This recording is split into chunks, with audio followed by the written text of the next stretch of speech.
listeners, thank you for tuning in for more of Season 5 with our Grow, Thrive, Inspire podcast, a podcast created to help you grow both personally and professionally, to thrive with clear goals and visions, and to inspire. Whether you're a full-time resident here at Lake of the Ozarks or a visitor or hope to be either in the future, we think that you'll enjoy this episode as much as we do. So today on the show, we have 3 special guests and good friends of mine here to talk about development here at Lake of the Ozarks. 2 of these guests are past podcast guests and team leaders of the Sullivan Bruce Group. Since we talked last, their team has done some rebranding and added more developments to their portfolio. Additionally, we have a developer with over 30 years of experience who works closely with these ladies. It's my pleasure to welcome Miss Jessica Bruce, Miss Nicol Sullivan, and Sean O'Sullivan to our show today. Jess, Nicole, and Sean, thank you so much for being here. I'm excited to catch up and talk about development here at Lake of the Ozarks. Yeah, thanks so much for having us. Thanks for having us. So Sean, let's start with you kind of just telling our listeners more about yourself and where you kind of found the passion to do what you do with development. Probably was when I was a little kid. I used to sit on a dirt pile when I was 5, 6 years old. 7, my mom would pack me a lunch and I'd sit there and watch guys build houses. Really? And I kind of enjoyed that.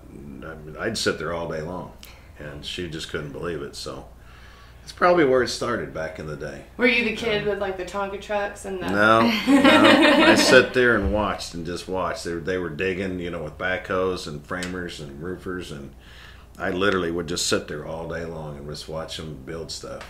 And we lived in a neighborhood where it was all new construction. Oh, okay. So you got to see like a lot of the whole entire thing. Mm-hmm. Was it hard to kind of, become a developer as you were getting into like, your adulthood and... There's no school. There's no, I started when I was 18 as a roofer putting on shake roofs, and it just evolved from there.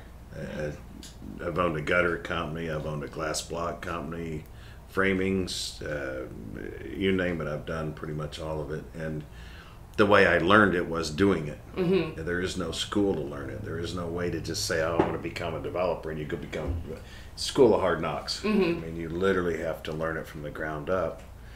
And by doing so, I've wired my own house. It's probably my favorite passion would be an electrician. If somebody said, you got to get a real job, I would become an electrician. Wow. I hate plumbing, but I love electrical.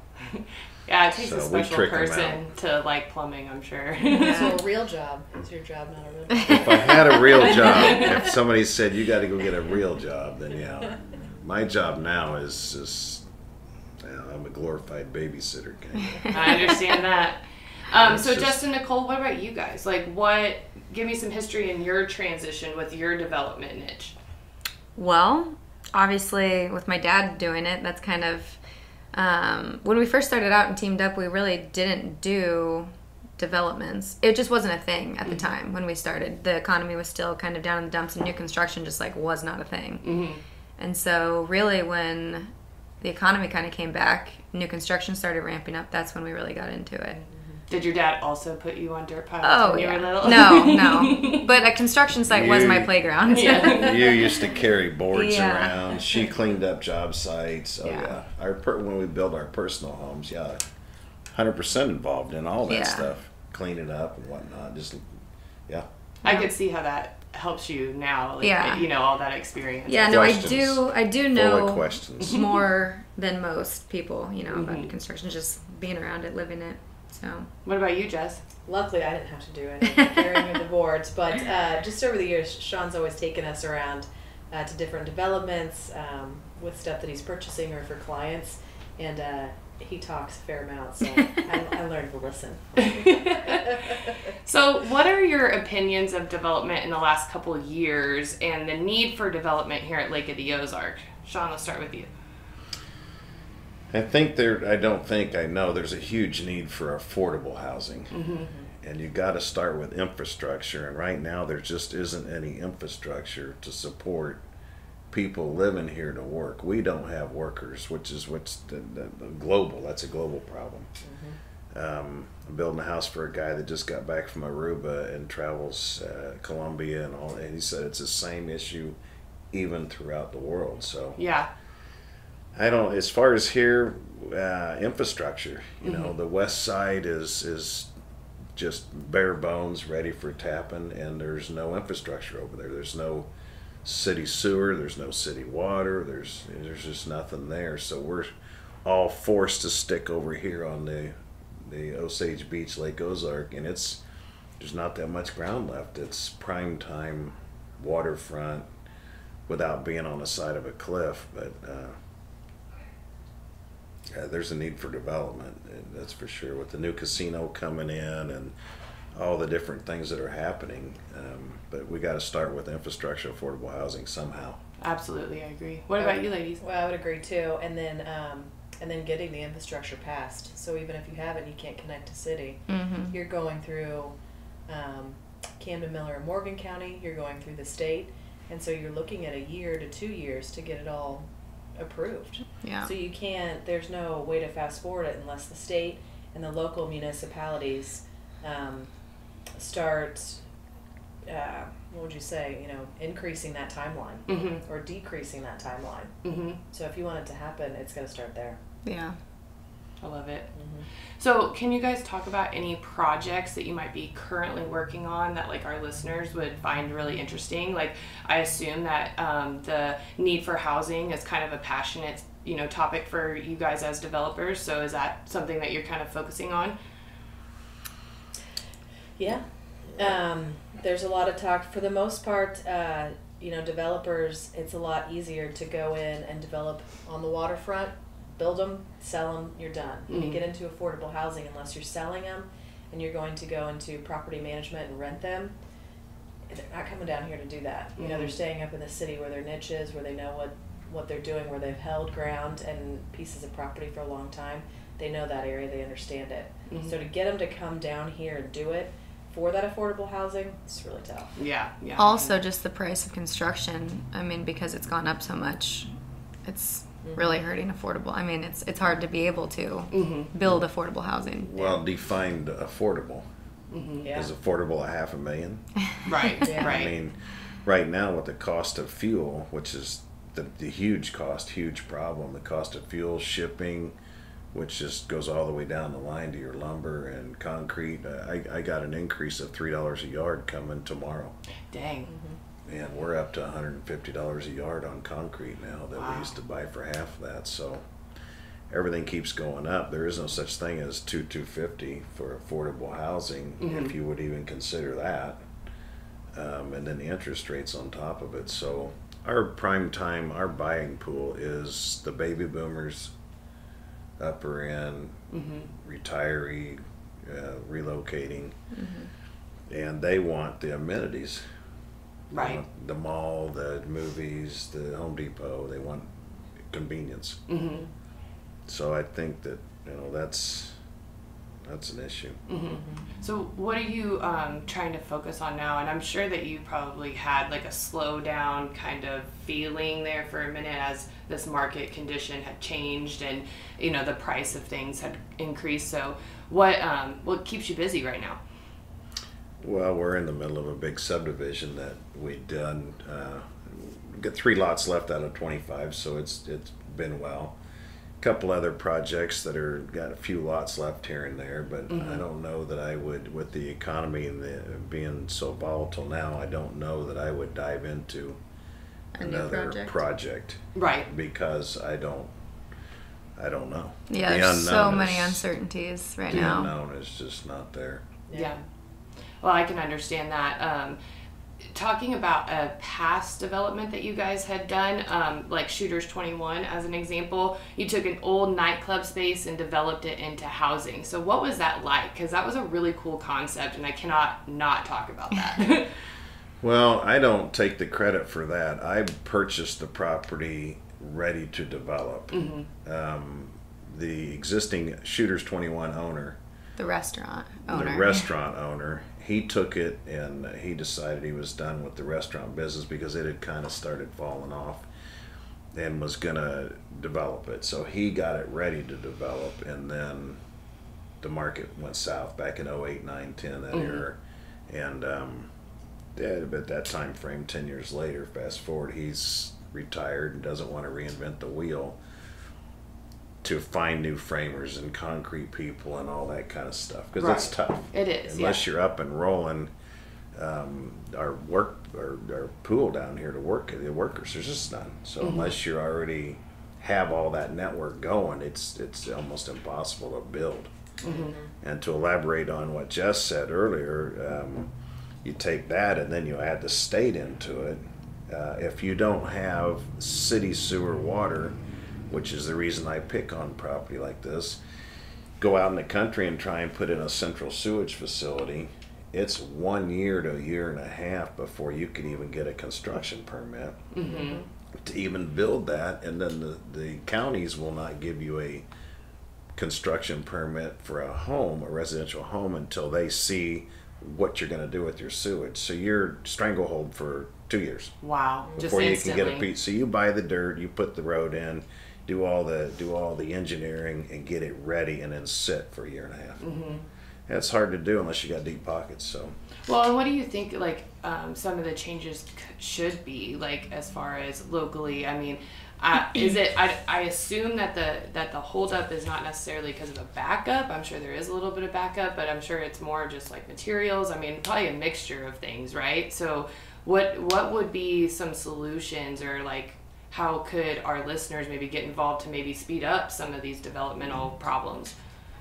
The main would start again. You've got to get to local and state, and then let's just take DNR at the state level. They have the same situation that everyone else does. They don't have a huge workforce. They're still struggling to, get staff in. So when you submit something to them, it goes to the bottom of the pile, and they get to it when they can get to it. So they've got staffing issues there as well. They've got certain regulations they have to follow. Then it trickles down to the local, area. If you go to planning and zoning or the county and stuff, it's the same thing. They have a tough time keeping it staffed. They've got regulations, depends on who's in there at the time, and the rules seem to change a bit depending on who's in there. So it's tough for developers too. It is, yeah, I can imagine. I'm not even sure how to like navigate through that, but I feel for everybody that is trying to do some positive, things down here in our area, especially on the west side. Because don't you guys kind of focus over there? Isn't that kind of like a niche area for you, west side? We sell everything. Everything. Yeah, we're all over. Yeah. So are there any particular demographics, I know you touched on baby boomers, but outside of there that you look for to kind of appeal to, and maybe why? Second home market is, probably 50s and plus. Usually if you're in the younger years of your life, you're having kiddos, you don't have time for a second home, you're not really retiring. Again, you're in the heat of just working and the grind. Everything else. Yeah. So our purchasers on the water are mainly, retired or you're in the later years of your life. So it is getting younger, and also we've noticed a lot of people are moving here full time. Yeah. So it is kind of shifting a little bit, but that's primary.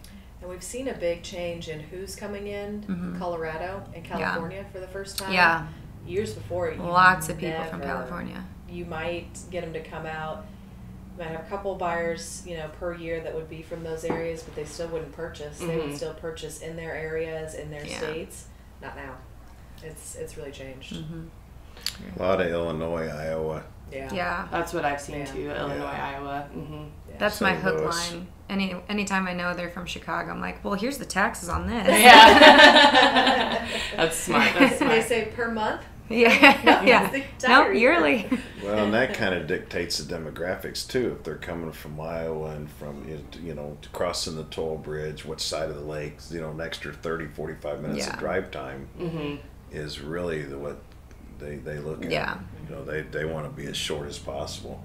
Kansas City, the west side works great because it's the shortest. Yeah, because you can Drive hit time, it yeah. that way. Yeah. Yeah. Right. So.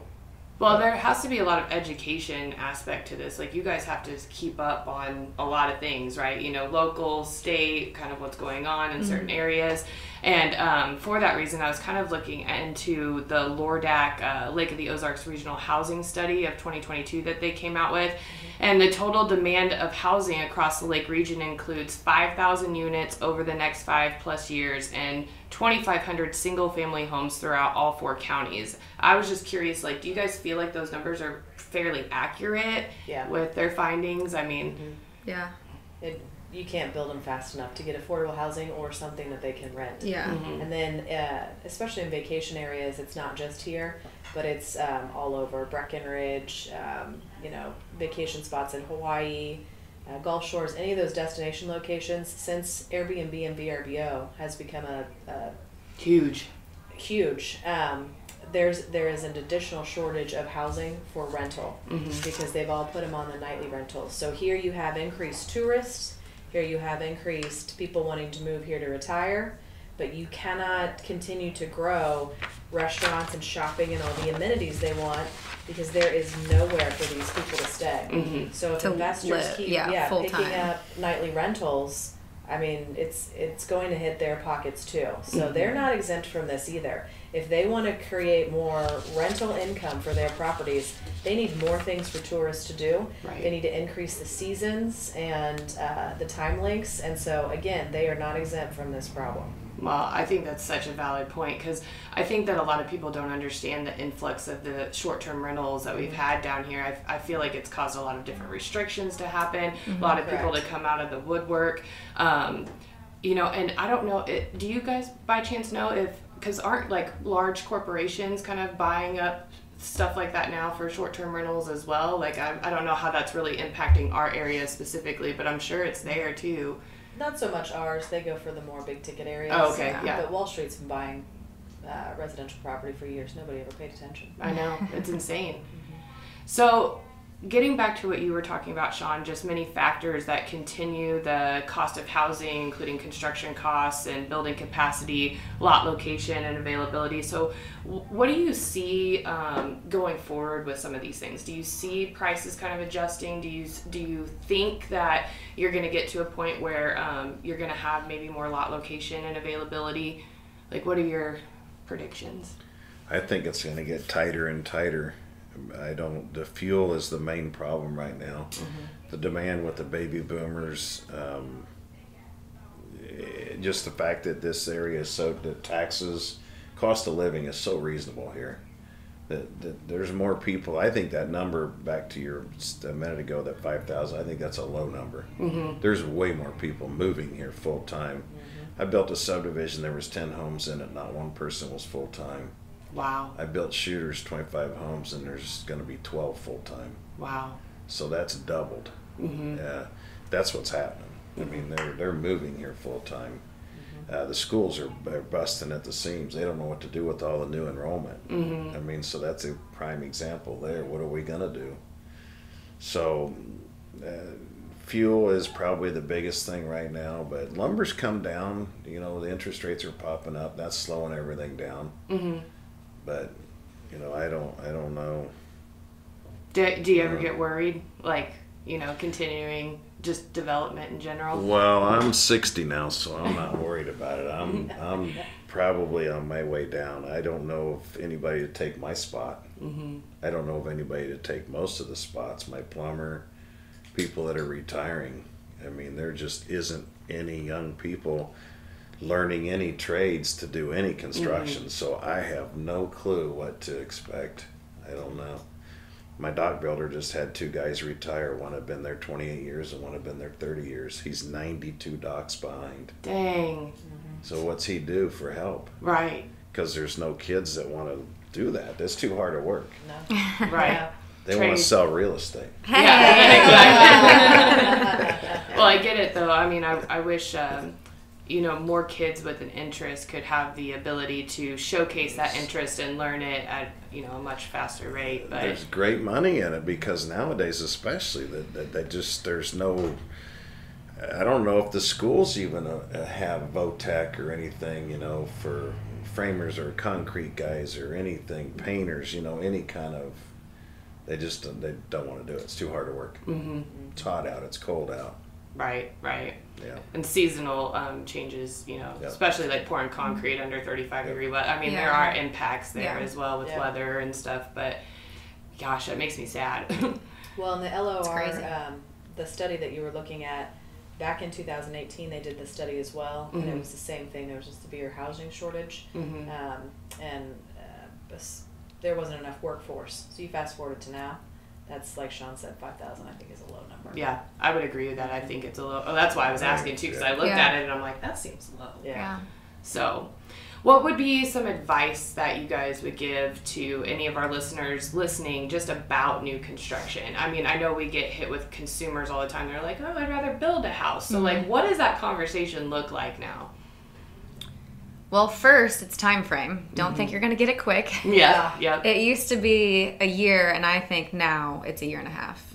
Just because everything's hard to get, workers, it's just... So it is a year and a half from start to finish. It really is. Well, and I read what you'd kind of the topics we're going to go over, and the first thing that came to mind was to be patient, because with our workforce, the COVID, the fuel, the can't get stuff, everything considered, just be patient. I mean, what's another month or two for possibly the rest of your life? Right. Or 5 years even. What's another 6 months? I mean, get it right and think through things, but be patient. There's nothing we can do about it. As a builder, as a developer, paint only dries so fast, and there's only so many people to put paint on the walls. So there's nothing we can do about it. But to come in with the attitude that you need to get it done and get it done as fast as you can, it really doesn't work nowadays. Yeah. Especially not down here. It's not a big city like Dallas where, developers have big tracts of land. It's one right after the other. Cookie cutter stuff. Yeah. It's not like that here. One lot may be beautiful. You're not blasting any rock. You go one lot down and you're... Our topo is challenging right now. Yeah, the topography is insane. Yeah, it's not anything like just flat dirt where you can just dig holes and go. Well, you were mentioning, like building houses on a cliff earlier, and I can only imagine what that project is like. Like, how do you even start? I mean, that has to be so dangerous, too. I mean, which probably is an impact for a lot of these young workers as well. We're in the Ozark Hills, though, where there's not such thing as flat dirt. Right. Yeah. I mean, it is what it is. I mean, sometimes I think that we don't even have dirt. It's like more rock than Yeah. anything. Yeah, it's not dirt, it's clay and rock. Yeah. One of our clients years ago, he said, I have to give it to them. They took the worst dirt in the country and they made it one of the most expensive. Laying down at the bottom of it. Yeah. So It's really, really hard to put real estate signs in. Yeah. Amen there. Well, I only have a few more questions for you guys. Last one would be, how would your listeners get more information, like regarding your developments that you might have going on, or connecting with you just in general? You could give us a call, or we've got websites. He's got a website. It's o'sullivandevelopments.com, and he's got all of his current developments and past developments, so you can kind of see, everything that he's done. Well, I do know, Shauna, you do outstanding work. I mean, Well, thank you. We try hard. Yeah. It's 40 years worth of doing this. So that's a lot of experience, trial and error to make it look so nice. Be patient. It just takes time, But I appreciate that. Yeah, we do have a website, and it's constantly being updated. It's in the works right now to be. I knew that was coming. Apparently, that's my job. Started working on it 6 months ago, and anyway. You gotta be patient. Yeah. See? It comes full circle. I'm having a sign made right now, as a matter of fact. Okay, last question. These are kind of rapid fun. They're used to it. You're not, because you're new to the show. Right. But I like to ask these questions of every guest just on a personal level. So the first one would be, where is an area of growth that you want to experience in your personal or professional life? Personal life, and I saw this too, and I wrote it down, is to just have more time for myself, to personal time, because from 6:30 in the morning until 9 o'clock at night, 6 days a week, sometimes Sunday, is all business. I'm sure. 10 o'clock last night, I'm putting an email out for an HOA meeting. I mean, it's just constant. So probably that would be on the professional or the personal level. On the professional level, is to just learn to be more patient with my subcontractors, because I'm used to the way it used to be. We would roll, we would get things done, and our gene pool to our workforce is just not that anymore. Period. Then you have to learn how to pivot with I that. gotta learn to pivot with that. Yeah, so I gotta have some patience. Yeah. Even with the realtors. Yeah. Oh. What about you ladies? Any changes in how you want to grow personally or professionally now? Yeah, professionally, I mean, we're really excited with the new rebrand. You know, if you're not adapting, you're dead. So we're really excited about it. Kind of get back out there and, yeah. I would agree with that. Got some big things coming up. Your team is just amazing. It's so Thanks. fun watching you guys just, take on every idea that you have. It's inspiring. Thanks. Thank you. Sean, in what area are you currently thriving? Thriving. We're getting stuff done. We're knocking stuff out right now. Got a lot of houses going, and a lot of things just seem to be clicking That's right now. good. So we're putting houses up quicker than people anticipated. I've got one lady that didn't think she'd be in for the holidays, and she'll be in easily for the holidays. So, Oh, great. so that's awesome. Good. Last one, what inspires you?